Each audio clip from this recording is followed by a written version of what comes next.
I got a lot of injuries out of that accident. I think the most long-lasting one is I have something called post-traumatic stress disorder, or PTSD. And for those of you who don't know, something triggers a memory of the accident, and then I relive every sensation of the accident, sometimes in real time. I've thrown up, I've super cried. It's really jarring.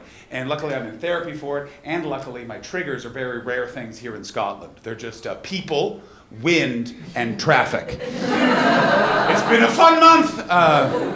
And I've only had one attack since I got to the UK. I had one on the train on the way up here. I think it was because of stress. And as I was on the train, someone dropped a bag, and the bag sounded like my body hitting the ground. And I just started to freak out. I started sweating, and I started dry heaving. It was a very packed train, and it was on a table with like a Scottish lump. You know what I'm talking about? Which is like fatten up from food, but hatred of the English. You know what I'm talking about? Kind of guy, if I cut him, square sausage and tweed would fall out. You know, if you had to guess based on visual appearance, you're like, this guy is right wing as. You ask him any question, and he's the most left-wing person you've ever met. It's actually called intersectionalism, Paul. And you're like, who the taught you that word? And he just leaped out of his chair with an agility I didn't think he possessed, put his hand on my shoulder, and went, I gotcha, Paul! And then he went to the bar car, came back with a Strongbow cider, put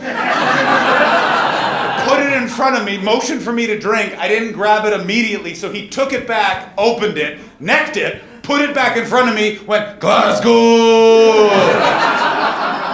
And then got off at Newcastle.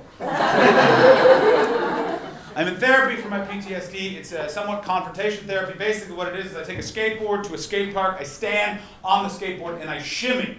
And I shimmy on the skateboard. So air travels over my body. And then the people that are at the skate park, they trigger other memories of the accident while traffic is going around, and I quietly say to myself internally, don't worry, the accident isn't happening, you're just simulating it, these feelings aren't real, do not freak out, it's okay. I love doing it, it makes me feel I'm back in control of my own body, I love it. Let me tell you who does not love it, that is everyone else at that skate park, looking at me not like a man having therapeutic breakthroughs, but a man who is definitely working for some sort of drug informant agency who's put no thought into his disguise.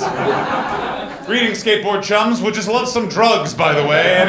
Anyone have any narcotics I could sample? And I enjoy being back at them after so many years. I stopped hanging out with them at sort of 14, 15. Now I'm back at 37. And I enjoy seeing how they've changed, yet remained the same in that intervening time. I like seeing that sort of stuff as I get older. Graffiti is a great example of this. It's really changed, but really stayed the same. You know, graffiti, it's always been a warning, just the warning has changed as it's gone through its, life cycle. Like I remember when graffiti first came out, and it was a warning. You'd see it and be like, oh my God, watch out! There's a gang here doing art, I think. And then now you see graffiti, and it's still a warning, but it's a different warning. It's like, watch out! This craft ale, it's gonna be very expensive. One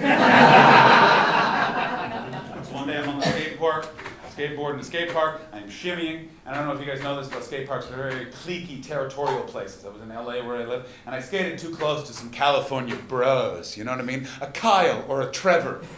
This look. And one of them got in my face and just went, hey man, I've been watching you a couple of times since you come to the skate park. Why are you on the skateboard, bro? You're not doing any tricks. You're not even pumping. What the f***? Now, this young man does not realize he just asked me about my accident, and when you do that, you're getting the whole story.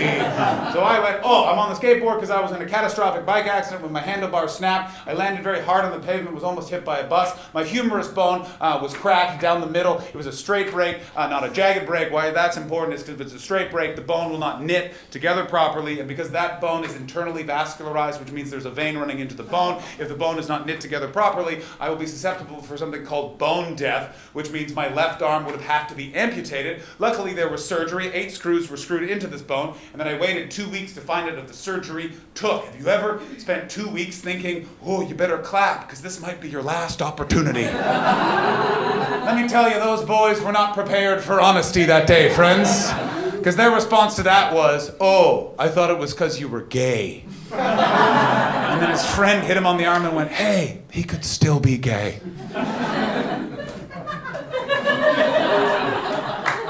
How progressive of you.